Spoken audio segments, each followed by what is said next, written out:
Terakhir dari Prof. Saldi, Pak Wakil, silakan. Terima kasih Pak Ketua. Tadi kalau yang mulia Pak Daniel mengatakan sisa-sisanya, saya lebih sisanya lagi. Jangan-jangan nggak ada sisanya yang mau saya tanyakan ini. Terima kasih kepada Pak Menteri Menko dan Ibu Menteri. Saya lebih banyak mengaitkan ini dengan permohonan kedua pemohon ini, baik permohonan nomor 1 maupun permohonan nomor 2. Ini Bu Menteri, Pak Menko, ini ada salah satu tabel yang di kedua permohonan itu sebetulnya ada yang mencantumkan list perjalanan presiden. Ini karena dua permohonan ini lebih banyak bergeraknya ke presiden ini sebetulnya, karena dalilnya bertumpu di sini. Jadi kami harus menanyakan apa sih kira-kira yang jadi pertimbangan presiden memilih misalnya ke Jawa Tengah itu lebih banyak kunjungannya dibandingkan ke tempat lain. Ini yang berkaitan dengan kunjungan yang ada pendistribusian bansosnya. Nah, itu yang didalilkan oleh pemohon. Nah, kalau ini kami bisa dibantu menjelaskannya, itu akan lebih mudah kami apakah yang didalilkan pemohon itu bisa dibenarkan atau tidak. Nah, tolong kita dibantu ini oleh 4 menteri ini berkaitan dengan ini. Itu yang pertama. Masih berkaitan dengan peta ini, kira-kira ini alokasi dana yang dibawa untuk kunjungan-kunjungan presiden itu yang dari mana saja? Pak Menko dan Ibu Menteri, ini satu yang terkait langsung dengan permohonan yang diajukan oleh kedua pemohon. Yang kedua, ini kan sering dilakukan pertemuan ya, Pak Menko tadi bilang, Pak Menko PMK maupun Menko Perekonomian, sering dilakukan pertemuan. Dalam suasana pertemuan yang sudah berhimpitan dengan jadwal pemilu itu, ada enggak warning dari yang melakukan pertemuan ini, terutama warning yang berkaitan dengan sensitivitas suasana pemilu. Jadi misalnya ada yang mengingatkan, kita harus hati-hati juga, jangan kita menjalankan agenda yang sudah disusun dalam APBN, lalu diterjemahkan sebagai kegiatan politik. Ada enggak dalam rapat-rapat seperti itu diingatkan supaya pemaknaan atau penafsiran berbagai pihak bahwa ini ada kaitannya dengan politik itu pernah diingatkan enggak? Itu yang kedua. Yang ketiga, itu masih berkaitan dengan automatic adjustment tadi Bu Menteri Keuangan. Ya, automatic adjustment atau terkait dengan pemokusan ulang mata anggaran itu. Seberapa sering sih sebetulnya dalam 5-6 tahun terakhir itu dilakukan di awal tahun? Nah itu, dilakukan di awal tahun. Biasanya kan kalau mau ada pengetatan di berbagai kementerian lembaga itu kan setelah tahun berjalan begitu. Nah ini dilakukan di awal tahun. Pernah nggak ada pengalaman-pengalaman sebelumnya yang di awal tahun itu sudah dilakukan? Dan itu yang dikemukakan oleh kedua pemohon, yang dana 50 triliun lebih itu yang katanya jangan-jangan dana itu yang dimanfaatkan untuk menghadapi pemilu ini. Nah itu kedua pemohon clear menyampaikan seperti ini. Tolong kami dibantu untuk menjelaskan soal-soal yang begini. Yang keempat atau yang ketiga,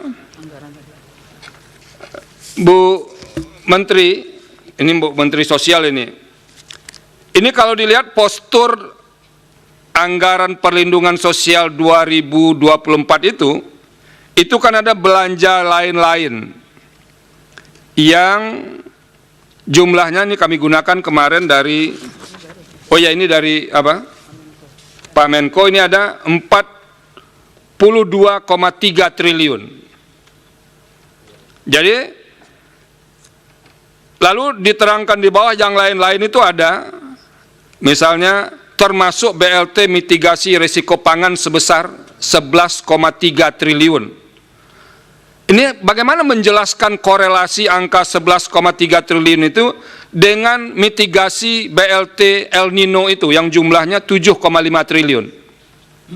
Ini berhimpitan atau tidak ini Pak Menteri dan Bu Menteri yang disampaikan di data ini? Nah ini yang tidak kalah pentingnya juga, Pak Menteri dan Bu Menteri, karena bulan November itu akan diagendakan pemilihan kepala daerah serentak seluruh Indonesia.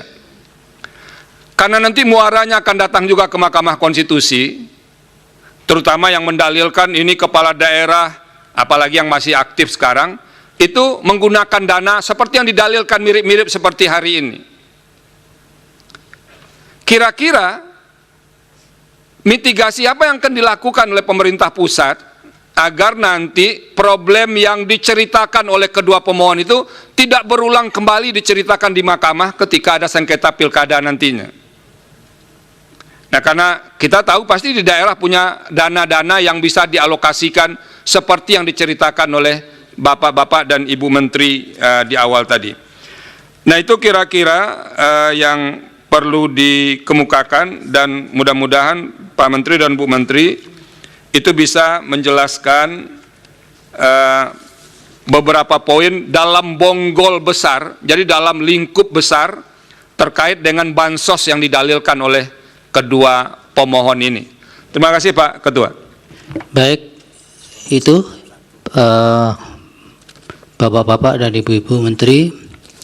Satu tambahan dari saya, ada data begini. Di tanggal 22 November 2023 ada permintaan dari dari Kepala Badan Pangan Nasional kepada Direktur Utama Perum Bulog untuk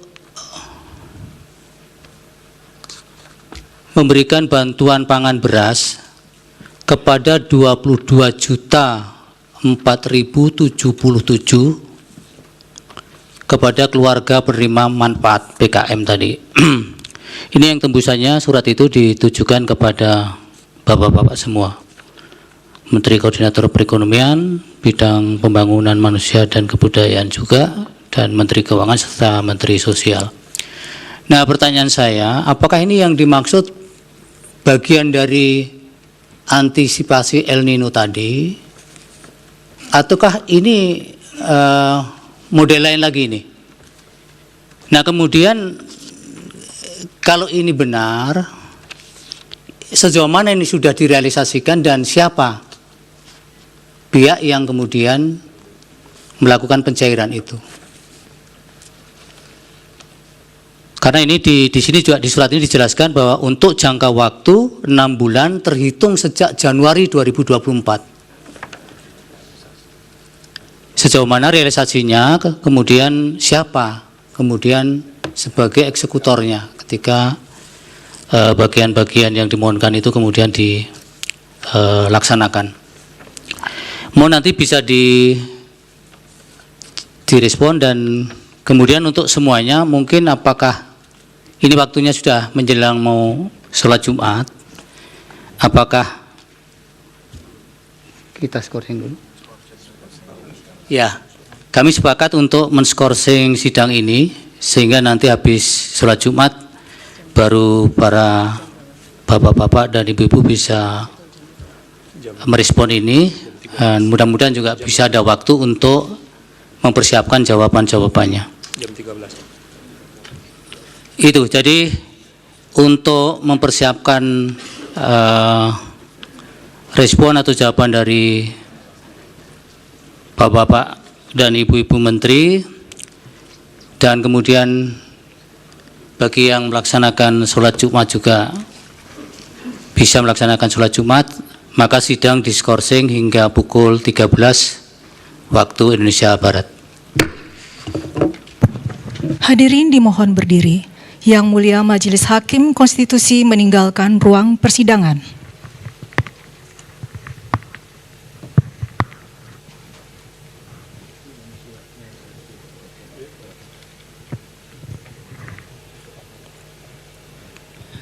Hadirin disilahkan duduk kembali. Hadirin yang kami hormati, persidangan untuk perkara nomor 1-PHPU-Pres/22 dan perkara nomor 2-PHPU-Pres/22 diskors. Sidang akan dilanjutkan pada pukul 13 waktu Indonesia Barat. Terima kasih, selamat siang.